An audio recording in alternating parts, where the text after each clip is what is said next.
Yo, check this out. Cass is out here tweaking, man. For real. This shit don't even make no sense. I do this call-in show, right? I used to do it every week. I don't even do it every week anymore. You know why I don't do it every week? Because it gives me a headache, and I don't want to have a headache every week. Check this out. We saw a lot of people come into the trucking industry. All right, I'm gonna say the trucking industry between 2020 and 2022. We'll just keep it at those 2 years. And we saw a majority of those people come in and fail, right? They didn't have a plan. All right, I can't address this or express this enough. You need a plan. If you jump into anything without a plan, 99.7% of the time, you're going to fail. Just like I said the other day, or one of them days, a few days ago, bank robbing. Do you think bank robbers running the bank without a plan? Anything that you set out to do, especially that you set something that you set out to do to make money from it, you got to have a plan going in. You don't see bank robbers running in banks without a plan. They know who's the getaway driver. They know who's going to watch the door. They know who's going to take out the security. They know who's going to deal with the bank tellers. They know who's going to make sure that when the bank tellers throw the money in the bag, they don't throw no die packs in it. They know which route they're going to take when they get up out of there. They know all of that shit. Why? Because they don't want to get caught. They don't want to get caught left holding the bag. They don't want to go to jail. Same thing with a business. You come into something, you invest into something that you don't understand, you're going to get caught left holding the bag. You're going to get caught with your pants down. All the money that you invested, you're going to lose it because you have no direction. You have no plan. You just jumping into something willy-nilly.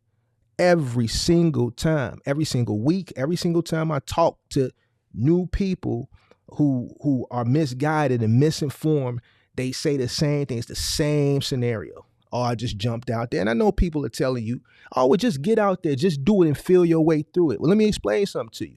And this is why we're doing it in a video format instead of a live stream so it can reach more people. The learning curve costs. It costs. When you're learning something, especially business, it costs you. It's not free. Every single mistake you made after the inception of your business, after you start your business, especially at the very, very beginning, it costs you. And guess what? In today's time, it costs a lot more than it used to cost back in the day. Back in the day, the learning curve was not as expensive as it is today, depending on what industry you're in. It's expensive to learn and make mistakes in the learning curve part of understanding of new business, understanding your business, all right? So a great way to conquer and maneuver around the learning curve and cut your learning curve costs down as much as possible is study whatever it is you're getting into. Do a lot of research. You're going to make mistakes. You're going to bump your head along the way. But if you research and you have a better understanding of what you're getting involved in, you may come across some things during the research phase that you may encounter at the beginning of your business. But because you research this, now you know how to maneuver around it. Now you know how to avoid it. The next thing, operation costs. Knowing what it costs you to run your business. One of the other main reasons so many people fail. Don't understand operation costs. Don't understand cash flow. Don't even know what cash flow is. When I talk to people about this, it's like they look like a deer in headlights. Just tweaking like a deer in headlights. You tweaking. It don't even make no sense. How can you run a business and you don't know what it costs you to run your business? Y'all killing me with this. It's ridiculous. It's ridiculous. And then you complain. You point the finger. Oh, it's the brokers. Oh, it's the rate. Oh, it's this. Oh, it's that. Fuel is high. I can't find no workers. They not paying enough. The dispatcher ripped me off. All this shit don't mean shit. None of this shit mean shit. It don't. It means absolutely nothing. Every single mistake your business encounters is your fault. It's your responsibility to know how much it costs you to run your business. It's instrumental for you to fully understand what it costs to run your business. How do you know what to charge a customer if you don't know what it costs you? How do you know what freight to accept or what freight not to accept if you don't know your cost per mile. And I'm speaking from a trucking perspective. Any industry that you start a business, you need to know your operation costs. If you're running a restaurant and you serve a plate of food, you need to know how much it costs you to produce that plate of food. If you're running a hot dog stand or a hamburger stand, a hot dog stand, you need to know how much it costs you to produce that hot dog. From the bun to the tomatoes, depending on how many slices of tomato, to the relish, to the squirt of ketchup, the squirt of mustard, to the actual hot dog, to the wrapper that you wrap the hot dog in, to the brown paper bag that you put it in. Each one of those things that you have to add to produce that hot dog and give it to the customer, the preparation and the bagging of it, all those items cost. So you need to know what that total cost is in order to determine what you can charge for that hot dog, even all the way back to the supply chain process of the shipping of each one of those items. You have to add all that in to ultimately determine how much it costs. You may want to charge $1 for the hot dog, but it may cost you $1.10 to produce. That means you're losing 10 cents for every hot dog you sell. But without knowing your operational costs, you'll never know that. And then you'll be sitting up here complaining, man, I ain't making no money. And then can't figure out why. Because you haven't done your due diligence to know what your operational costs are.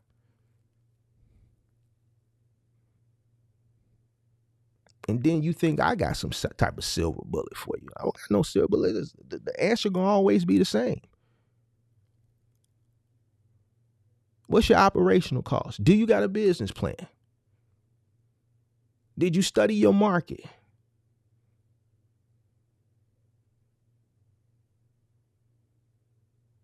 Who you been consuming information from? Why are you just listening to some random bandoms off the internet? You know what you need to do? Read, nigga, read! Pick up you a book and read. Get you an understanding of business. Take some general business courses. They free online. Just take some basic business courses online. You can get some basic business courses off YouTube. YouTube, search Business 101, Introduction to Business. Get you an understanding of business. Listen, you have to understand business. If you don't understand business, you're going to pretty much fail. You have to have some type of general understanding of business. Stop believing the people that's trying to sell you dreams. It's not as easy as they make it out to be. They wouldn't even know because, one, either they've never done it, or two, they haven't done it long enough to even be coaching you anyway.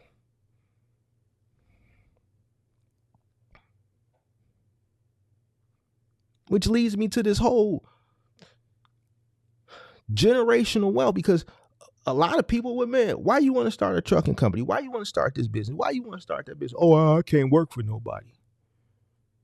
I can't work for nobody. I want to break the curse and create generational wealth. I did a video on that the other day. Guess what? A lot of people didn't watch it. They rather watch me holding people accountable instead of the other stuff that ultimately is just as important.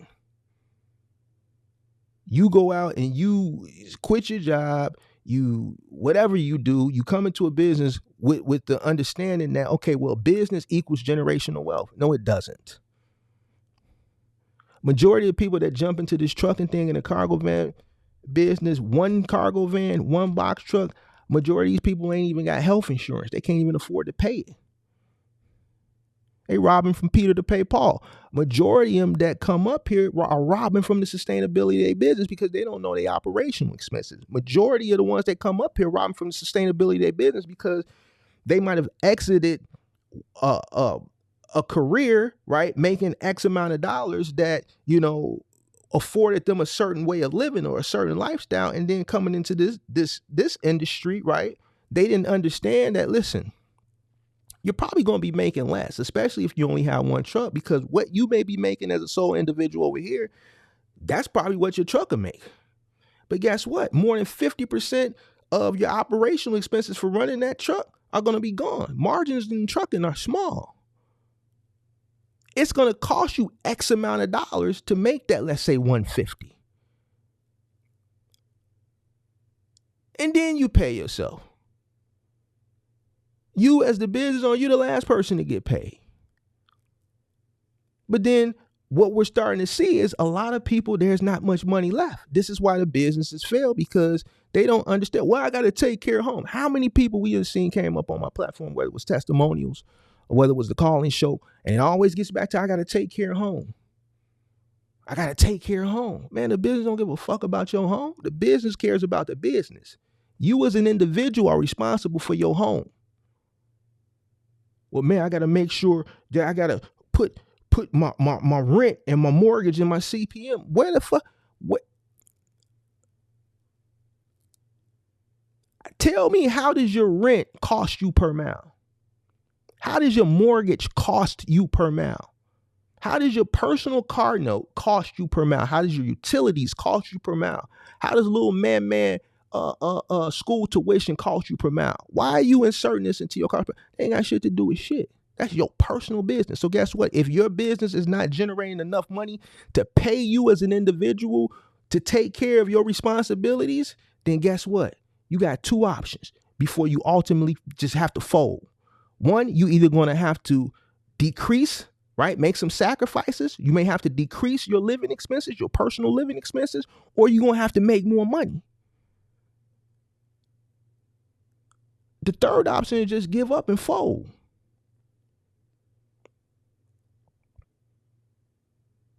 See, you didn't realize that. See, they didn't tell you that. They didn't tell you. See, when you was thinking, when you working at this job and you making $120,000, $125,000, $130,000 a year, but you tired of going to work, but you heard somewhere that, okay, you can jump into business and create generational wealth. But see, what you didn't understand is you might make just a little bit more than that 130 with your truck or with your cargo van. But more than 50% of that is going to go to cost. So now you robbing from the sustainability to take care of your personal bill, and now the business is broke. So boom, the first incident, the first breakdown, the first situation, you don't have the capital. The business don't got the capital. How are you making more money than the business? How are you paying yourself more money than the business? Business don't got no cash flow because you robbed from it.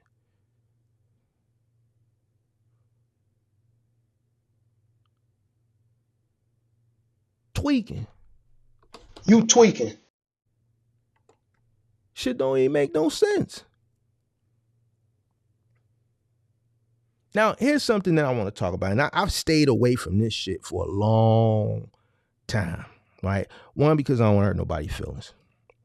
But I'm going to go ahead and say it, right? There's a pattern I see, all right? There's a pattern. If you've been following the channel, you've probably seen the pattern too.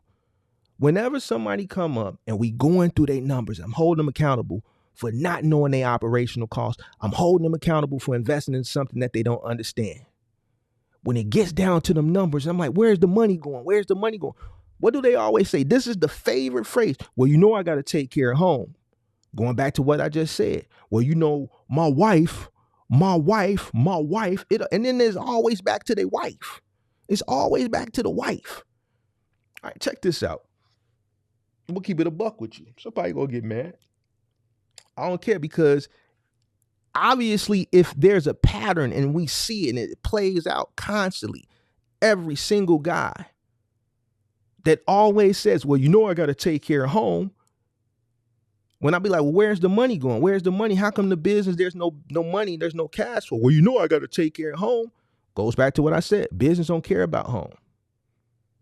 Well, you know, my wife, the young man the other day, well, you know, we tried Final Mile. You know, my wife does all that. Y'all listen, let me explain something to you, man. There's just certain things that women can't do. When that young man said that shit the other day, well, you know, my wife looks for all the opportunities. You are in trucking. You are in logistics. Now, when you cross over to moving and Final Mile, big and bulky, this is labor intensive, heavy lifting. So when you leave, the responsibility of what a man is supposed to do, especially in this field, to your wife.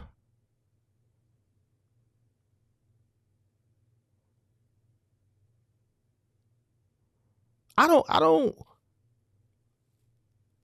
Like the roles don't seem like they're reversed. Every single guy that comes up here and says that, well, I got to take care of home, I'm sending the money to my wife. It's something I know. None of the wives work. They think that one truck or one van is going to be enough to sustain the business and take care of a family. It's not. Well, you know, my wife, she at home, she take care of you. Letting somebody who can't lift it physically by nature, can't lift it. You're talking to a guy for over a decade, moving and final mile delivery. It's some refrigerators. It's some armoires. It's some things that I've seen grown men throw up, give up, walk off. Women can't do this type of work. A woman can't put a refrigerator on her back and go up 2-3 flights of stairs. So for when that guy said, well, man, you know, my wife, she, you know, so final mile, and we gave it a try, and well, who? Well, me and my wife. Your wife was lifting furniture and appliances? Oh, yeah. But he not the only one. We had a few guys earlier this year, last year on testimonials. Well, you know, I send all my money back to the wife, and she take care of the books. Well, where the money at? Is she at home and you running the road and you sending all the money, she's handling the books, and that's all she got to do? Where's the money at? So either the misappropriation of money is coming from the wife or it proves the point. So let me tell y'all something. All y'all guys that come up, because it's a cycle. I'm telling you, I'm going to be the first person to tell you, one truck ain't going to be enough to take, a box truck ain't going to be enough to take care of, sustain and take care of a family. One box truck can't even take care of a lot of y'all with the cost of living that y'all already had prior to coming into this business. Some of y'all got to realize that one of y'all going to have to run the van or the box truck, and one of y'all going to have to go to work. Then you want to come up here all frustrated and shit. This shit ain't rocket science. And one of y'all got to go to work. It's not enough. If you make $200,000, if your box truck makes $200,000, 50%, more than 50% of that's going to go to cost. You still haven't paid yourself. A lot of y'all making $2,500, $3,000 a week. You're not even making $200,000. Delayed gratification. You don't want to delay your gratification. The sacrifice got to come from somewhere. And I'm telling you where most people are not sacrificing. They not sacrificing at home. You have to cut your living expenses, especially when you're new. You might have came from a great job and you didn't want to work there no more because you want to start your own business. You want to get away from the rat race like so many people want to do. Well, guess what? It's going to be a lifestyle change at the beginning. It's not going to be a smooth transition. You're probably going to make less with your box truck or cargo van than you probably were making with your career job. These are facts.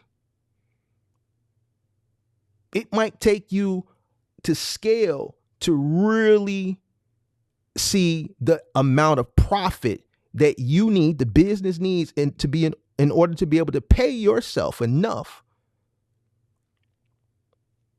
correctly to be able to afford maybe that lifestyle that you were living. The delayed gratification got to come from somewhere. The sacrifice got to come from somewhere.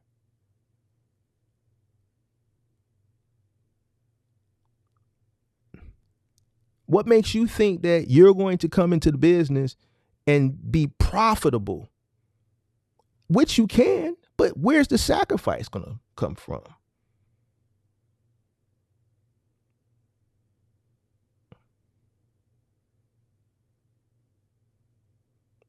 If you continue to invest into things that you don't understand, if you continue to operate without understanding your costs, right? Your operational costs, if you don't understand that you're going to have to sacrifice, you're going to have to delay your gratification, and most likely the sacrifice is going to have to come from your personal living, right? Because you're not going to be able to pay yourself in most cases what you may need to pay yourself based on what your previous lifestyle, wherever you were doing prior to coming into this business, afforded you to live like. Sacrifice got to come from somewhere.